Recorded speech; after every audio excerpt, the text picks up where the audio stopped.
वालेकुम। आज मैं आपको टॉपिक 10.3 से चलो क्वेश्चन बताऊंगी which is the motion of mass attached to a spring. यानी कि आपने एक स्प्रिंग लिया, उसके साथ एक ऑब्जेक्ट ले लिया, इसका मास m है, उसको अटैच कर लिया। अब मैं आपको चलो क्वेश्चन बताऊंगी टॉपिक से। सबसे पहले टॉपिक की इंट्रो ले लें। तो अब हम इसमें से एक क्वेश्चन पढ़ रहे हैं, why motion of mass attached to spring is called simple harmonic motion. क्यों? ये अगर रिस्टोरिंग फोर्स ओबे करेगी हुक लॉ प्रीशियसली तो हम इसको क्या बोलेंगे, ये motion of mass attached spring is simple harmonic motion है। अब मैं क्वेश्चन आपको बताती हूँ।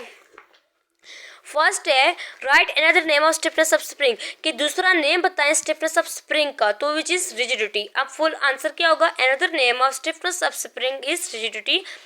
सेकंड क्वेश्चन है why negative sign in the equation, ई क्योंकि एब्रिविएशन है इक्वेशन की। नेगेटिव साइन, अब इक्वेशन भी आपको गिवन है FRES directly proportion minus x.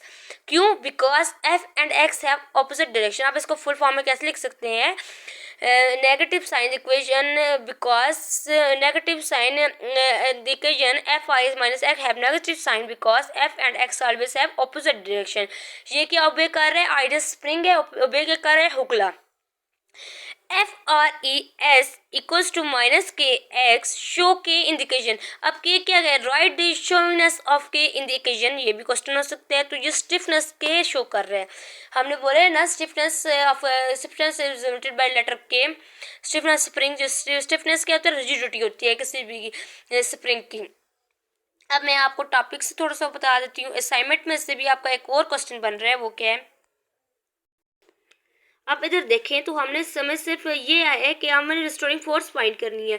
अगर हमें यही वैल्यू गिवन हो, हमारे पास के की वैल्यू ना हो, तो हमने सिर्फ के की वैल्यू फाइंड करनी हो और फोर्स और एक्स गिवन हो, तो हम के को इधर ले आएंगे और ये इधर मल्टीप्लाई हो जाएगा, डिवाइड हो जाएगा। तो हमारे पास ये भी एक क्वेश्चन बन सकता है। अब determine storing force of spring replaced with spring constant.